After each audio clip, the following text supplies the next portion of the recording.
So tell me, Jay, tell me about your sighting. How long ago was it?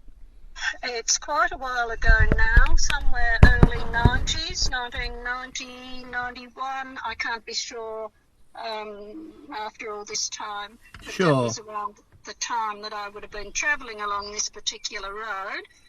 And it's on the Mornington Peninsula, I can tell you that, and at a place called Merricks North. Yep. This animal, I was there early in the morning, around 6:30, 7:45. Yep. And this animal came out on my right about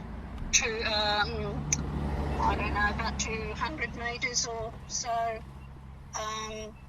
and walked towards me, and I stopped the car because I couldn't make out what it was, and I thought, is it a cat or is it a dog? What is it? Because it had this funny gait, the way that it walked. Look, I could imitate the way it walked back then. I'd be hard put to do it now. But anyway, I got to my workplace, and I was getting ready for work, and there was a man came to collect some things from where I was working. Yep. And I was so excited about it. I said, look, I've just seen this strange animal on the road, and I started to tell him what it looked like, and I explained it to him, and he said, that sounds like that. Do you know what you're describing? And I said, I've got no idea. I said, it was just the strangest thing. And he said, it sounds like a thylacine, what you're saying. And I said, what's a thylacine? Because I'd never heard the name. In fact, I don't think I could pronounce it at that particular point. Okay. And, so that's what happened. And it was about, young, whatever it was. Yep. But how it kept walking towards me with this funny walk, and I opened the car door, and I'd put the window down, and when it got up close enough to me, it was like just a couple of feet away from me at the front of the car, and I started saying, come on, doggy, are you a dog? And then I'm saying, puss, are you a cat? What are you? But it had this really, at that point, it was looking at me so strangely that I actually closed the car door, and I felt a little bit scared. Okay. Although I didn't do anything, but had this really, really strange, starey look at me, but didn't comprehend anything I said to it, because I was saying, and then I tried to whistle it.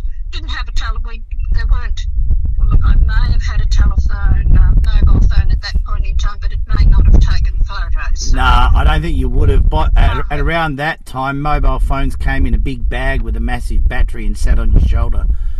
Oh, well, anyway, I did have one not too long afterwards. So Sure, I did get one. sure. But however, a couple of years later, I was in Western Australia and went to the museum there. And, of course, they had a dried one there, but pretty moth-eaten one in the showcase. And as soon as I saw it, I said, that's what I saw on the road.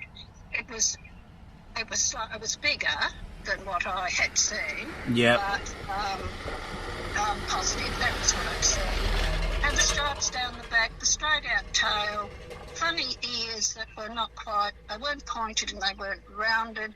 That little bit, I could have drawn one for you back then. I'd probably be a bit hard put to do it these days. But I'm quite sure that as soon as I saw this one in the museum, I just clicked. It was definitely what I'd seen. But it was a young one. It would have been young. Okay. It went around the front of the car and went up into the bush, which was there was wild bush there, and across into a paddock where some people had chooks and birds and things, and the chooks used to run wild in the paddock. Yeah. Beside where all the wood, and I think that's all still there like that today. that piece of bush. Okay. Every morning after that, I used to drive slowly. Just and in watch, case. And I never saw it again, of course. But I must say, after that, like, there were things in our local paper, like quite a few years later, that people maybe around our area and not too far away had perhaps had sightings, and I believe that they had seen something, but lots of people poo-pooed it, and I rarely ever told anybody, but my granddaughter's very interested and has been for quite a long time, since she was quite young, and one day hopes to perhaps go to Tassie and and collects all this stuff, and she's got heaps of books about, and Oh, excellent. yeah. Yeah, I spoke to her briefly last night online and asked if you'd be happy to chat. So I'm really glad that you've rung me. That's awesome. Yes. Well, if it helps, I had many years ago in our local paper, which would have been, say, the Peninsula Post or the Western paper, local papers which we don't have anymore. Yep. People would have reported something, having seen something, a strange animal. I can't tell you now where those areas were or anything, but you might be able to locate some of those papers and go through how you can do all that online these days. Yeah, with Trove, the National Newspaper Archive. It's actually brilliant. It's got thousands of sightings of unusual things in it.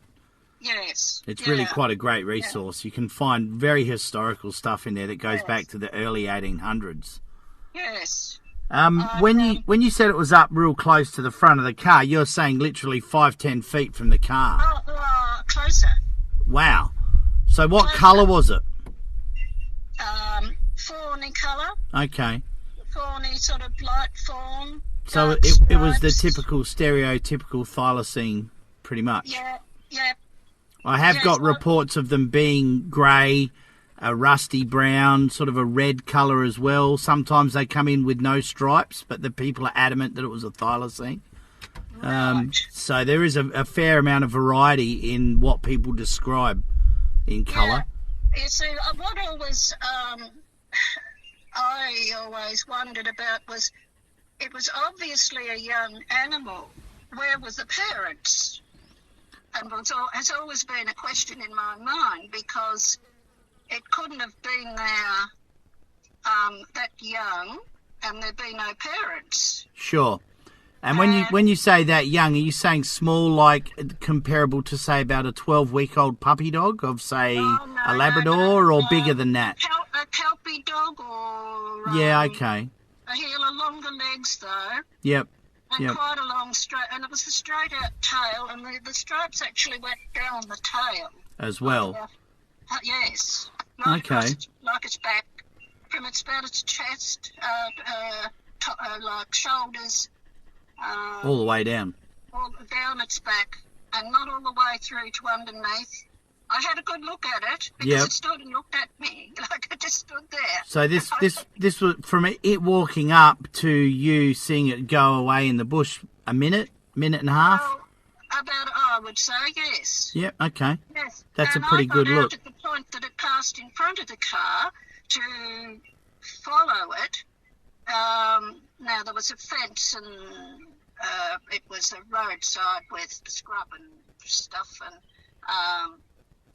by the time I got out of the car and got to the front of the car, and I looked and looked and looked to where I thought it had gone, and I could not see it anywhere. I actually walked right through the bushes and up into the fence line to see if it had gone into the paddock, where I knew there were some chooks and things. So, okay. And it just totally disappeared. Look, it could have been lying in the scrub and I wouldn't have seen it or something. Yeah. Look, how far is this area from the Wonthaggi area? A bit further north, is it? No. So, this is back Western Port, back. Okay, back towards Melbourne. Back towards Melbourne, yep. And we're on the Mornington Peninsula. Yeah, I've driven down there a couple of times and had a look through the area. I had a friend down in Cape Patterson who was getting quite a few sightings and footprints down that way, just south of Wonthaggi. Yes, I have heard that there had been, yes. But that's a fair way, a good hour or more away. Further south from where this was. Yeah, hour and a half at least. Well, yeah. you know the Lang Lang proofing ground for Holdens out there as well? Yes. There's quite a few sightings around there as well. Right. So it's nothing unusual to hear someone mention that they've got a sighting from Gippsland area, because there are literally hundreds, if not thousands of sightings. Well, probably not thousands, area. But there would be hundreds from that area. Really? All the way down to Wilson's Prom and all the way up the coast towards Omeo near the border as well. Right. So I don't believe they've ever been extinct on the mainland, and this myth about people bringing them over from Tassie to save them, I think, is a load of rubbish, actually. There's no evidence to support it, but it's very well talked about because, you know, they did bring some animals over, but the logistics of bringing a big, nasty carnivore in a cage on a small boat to an area where there's no port and no jetty, and then rowing to shore with it and letting it go is just ridiculous. You see, I personally, this animal was not aggressive, and I, apart from it just had this strange, bewildered look on its face when I was talking. I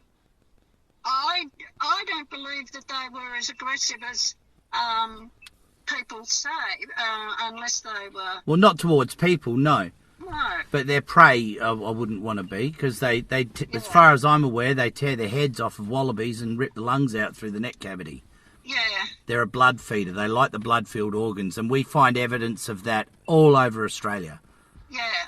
And I'm talking adult male western grey kangaroos that are 6 foot tall that are ripped to the ground and had their heads torn off. So these are formidable predators. When they're a big adult, I wouldn't mess with one, that's for sure. But yeah, I think they leave mum around the 2-year mark, and they're quite slow growing. Right. So that would explain why it looked a reasonable size, but not an adult, but it was on its own sort of thing. So it was probably only just, you know, last month or so had left its parents and was doing its own thing. Yes. Yeah. Yes. Oh well. Look, I'm happy to talk to you about it, because it's always been something there. You never forget. I talk to people about, because most people say, "Oh, you know, you were seeing things, you're hallucinating or something." Yeah. And like this was it was just too real. Yeah, and profound. I'm a country person. I know what a dog and a cat and all of that, even a feral cat and those things. I know what those things look like. So, yep. You know, anyway, I hope that somewhere, somehow, sometime, we can get maybe somewhere that there is one or a family, and my granddaughter feels the same, and she's obsessed with. That's excellent. And it's a healthy hobby. She can find, and I've read, which she passes them on to me to read as well. Yeah. If we could, one day we wanted to try to go to Tassie, but look, if they're around here, still. I mean, we're pretty well populated now. I think Tassie's just, that's probably one of the last places that there is some actual wilderness. Yeah, well, it's not too bad. Even Tassie's getting pretty interfered with. And things recently, and I can't believe my eyes. Yeah, it's a bit of a shame that humans encroach on so many beautiful areas, but that's right. You know, that's the way our government rolls, sadly. That's right. But yeah, look, there's still plenty of sightings on the mainland. I had to add 45 members to the group last night, and 8 of them had sightings. And you're the 4th person I've spoken to today with the sightings, so it's pretty good. Really? Yeah, it's pretty good. That's pretty exciting. But has that been recently? Is it recently? Two of the sightings were recently. One of them was about a month ago. Another one was last weekend. And that was in Western Victoria, not too far from the South Australian border on the Nelson-Portland Road. Oh, okay. So the other side of Victoria from where you are, but still some pretty wild country up there because there we is. did have some land up in the Grampian area. Oh, yeah. And, so there's still pretty wild country up there. Yeah, and there's some really good coastal vegetation, and there's a lot of evidence to suggest these guys like to hang around near the beach. Right. They definitely do a bit of a coastal run. There's always plenty of wallabies and wombats and things along the coast in that dune country. And we've got lots of sightings from South Australia and Tasmania along the coast as well. There's historical ones of them scavenging on dead seals on the beach in Tasmania.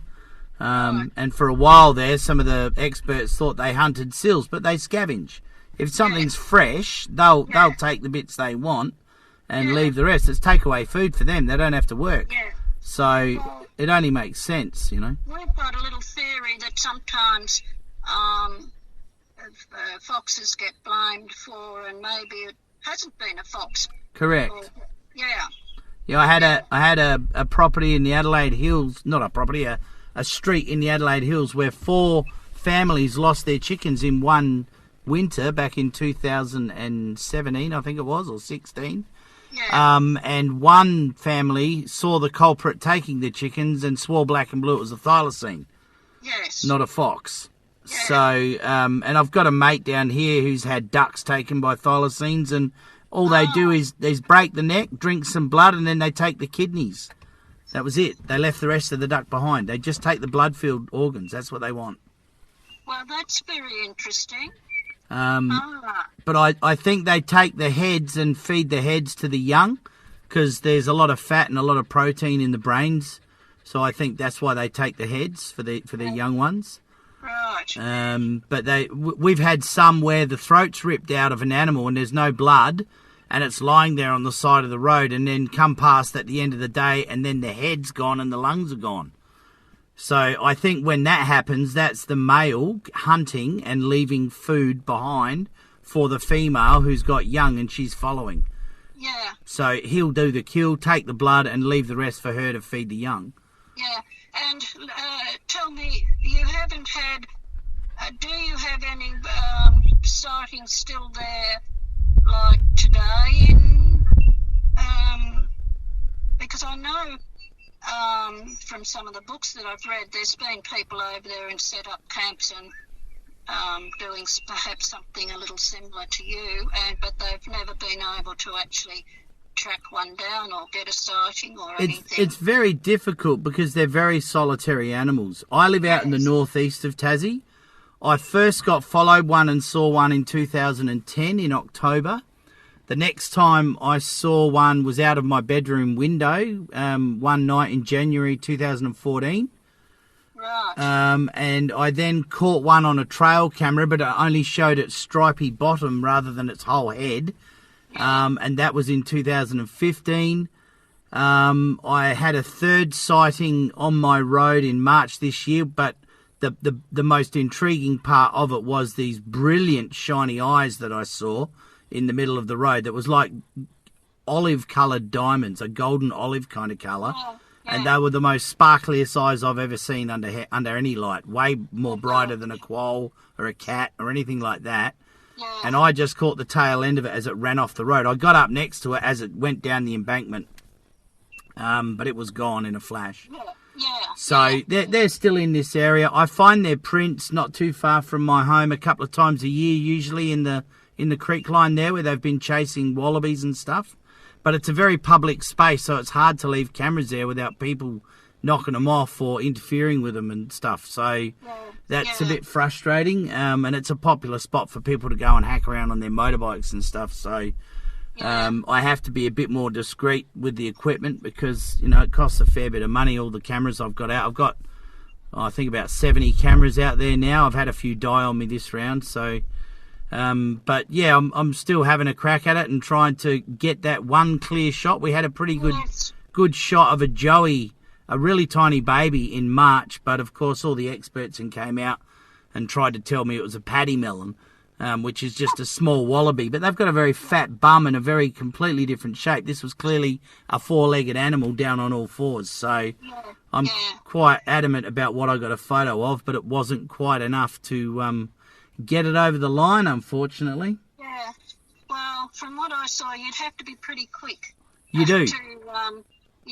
And yours is a classic sighting, though, because you saw it for so long and it walked up to you, basically, and then walked off. It just kept coming towards the car. That's unreal. I mean, it was at least 200 metres. I'm thinking, I'm not sure, I used to know the distance between electric light, not electric light, but light poles, you know, or electricity poles, I'm trying to say. And it was probably at least two of those where I saw it where it came out of, and down an embankment and onto the road. Yep. And then it just kept walking towards me. Did you say something before about its gait? Yes. What would you say about the gait? It was sort of like, well, it's not, let's say it's not the way a dog or a cat walks with, it was like one leg forward and not one leg forward, one back. Like it's running with the front feet and hopping with the back feet? No. It was a walk. It was just this funny, more like a swagger. I can't explain. Is your granddaughter there with you now? Yes, she is.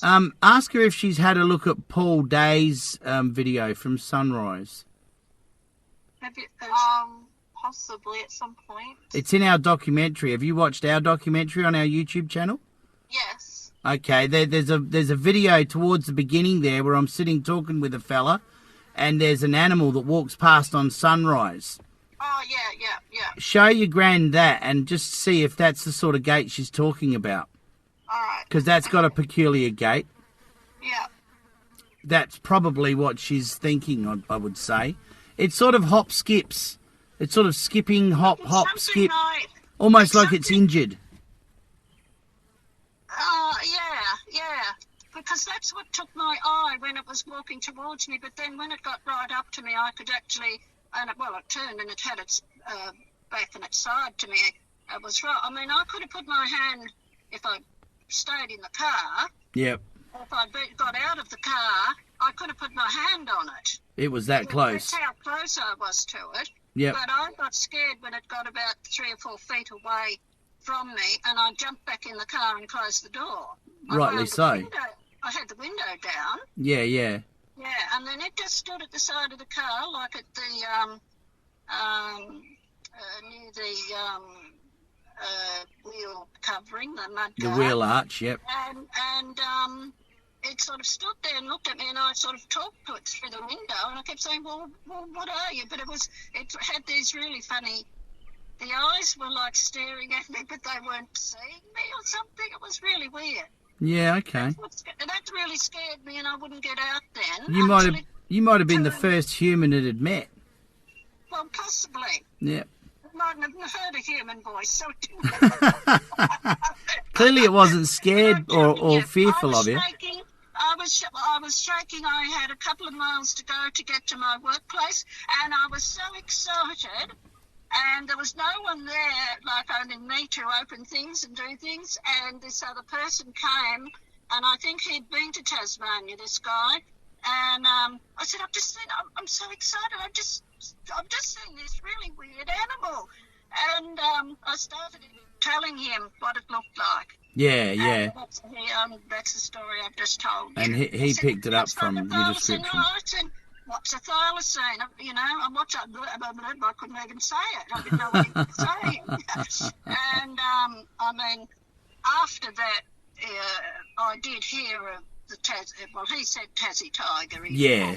Then when I saw this thing in the museum, I just was positive that's what I've seen. So that's the story, and that's all I can help you with. No, well, that's fantastic, Jay. I really appreciate you coming forward and sharing it with us. That's awesome. Yes. People love hearing these stories.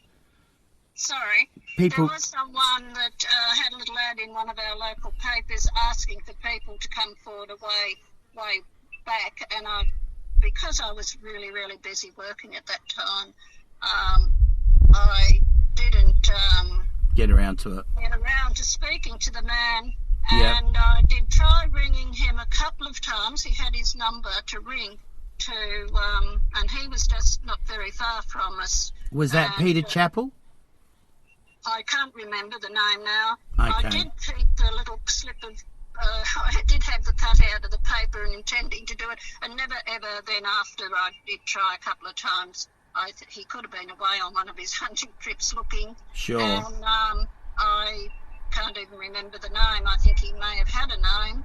And I kept it for years, but I've never been able to really tell anybody that was interested. Like, I've told my family, Yeah. but, it's one of those things. Well, I'm glad that your daughter found me and you've come forward and shared your story now and got it off your chest. Yes. That's yes. excellent. Thank you for that. And I hope you can gather some more evidence and we can prove that they're real. Yeah, look, I don't want to see the animal hurt. They're real. Yeah. I just want to see the government acknowledge it and stop pretending it's Yes. not there, basically, because Yes, it they're clearly declaring is. It's absolutely extinct. So Yeah.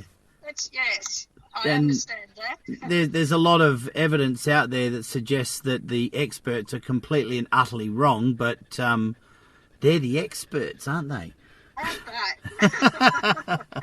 All right. Well, look, thank your granddaughter, and thank you very much for your call. And yeah, if she gets a chance, just to show you that clip on YouTube, because Yes. I reckon you'll spot the gate straight away. I'll get her to text you and say yes or no. All right, no worries. Yes, that was it, and no. Awesome. Okay. All right. Well, thanks very much for your time, Jay. I appreciate it. Okay. All the best. Bye. Bye bye.